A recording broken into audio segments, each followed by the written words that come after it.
अपना पैसा समझ करके दान करने से आपको हजारों गुना बढ़कर मिलेगा, लेकिन त्वदीयम वस्तु गोविंदम तुभ्यमेव समर्पये, भगवान का दिया हुआ धन ये मैं भगवान को ही दे रहा हूँ, ऐसा करने से आपको भगवत प्राप्ति का योग होगा। भगवान का दिया हुआ भोजन ये सामने भूखे के रूप में भगवान ही है, ऐसा भोजन पवाना आपकी भक्ति बन जाएगी।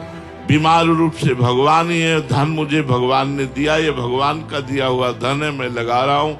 हमें कोई नमस्कार करे, प्रणाम करे, यश कीर्ति ये चाह, लेकिन हम किसी को यश दें, सम्मान दें, किसी को ये दान वही सफल है जो भगवान की वस्तु मान करके भगवान को दी जाए। तो दियम वस्तु गोविंदम तुभ्यमेव समर्पये, अपनी वस्तु मान करके यदि आप दोगे तो वो कई गुना बढ़कर मिलेगी, पर उस भक्ति नहीं मानी जाएगी। और बहुत बड़ा दान करोगे तो स्वर्ग मिल सकता है, लेकिन भगवान की भक्ति नहीं, दुर्लभ है भक्ति। भक्ति को कैसे प्राप्त करें? अगर हम किसी को पानी भी पिलाएं तो पानी भगवान का और पीने वाला भगवान, ऐसे भाव से ऐसे करोगे तो तुम्हारा दान भगवान की प्राप्ति कराने वाला बन जाएगा। राजा का निज मंदिर था और उन्होंने नियम बना दिया था शयन के बाद ठाकुर जी को कभी भी विघ्न मत पहुंचाना, कि कोई आया दर्शन करने के लिए आप फिर खोल दिए, ऐसा। वो राजकीय मंदिर था। तो पुजारी की परीक्षा के लिए जब शयन करके निकले तो राजा ही एक भेष बदल करके धनी मानी के रूप में 2-4 लोग साथ, और कहा बहुत दूर से आया हूँ, अगर दर्शन मिल जाते ठाकुर जी के तो अच्छा है। तो उन्होंने कहा कि नहीं, यहाँ का नियम है, दर्शन नहीं होंगे। धनराशि या सर्फियार निकाली और कहा,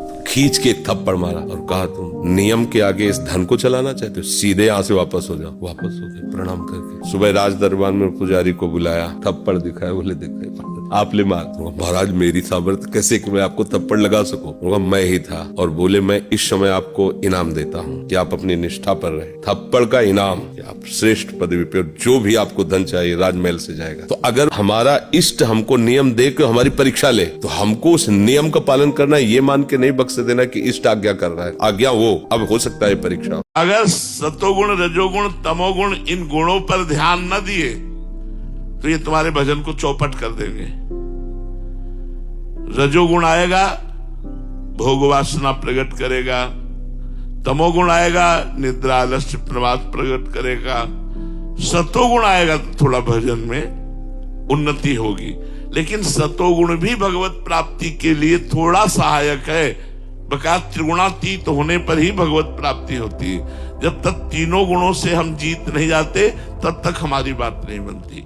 अपना पैसा समझ करके दान करने से आपको हजारों गुना बढ़कर मिलेगा, लेकिन त्वदीयम वस्तु गोविंदम तुभ्यमेव समर्पये, भगवान का दिया हुआ धन ये मैं भगवान को ही दे रहा हूँ, ऐसा करने से आपको भगवत प्राप्ति का योग होगा। भगवान का दिया हुआ भोजन ये सामने भूखे के रूप में भगवान ही है, ऐसा भोजन पवाना आपकी भक्ति बन जाएगी।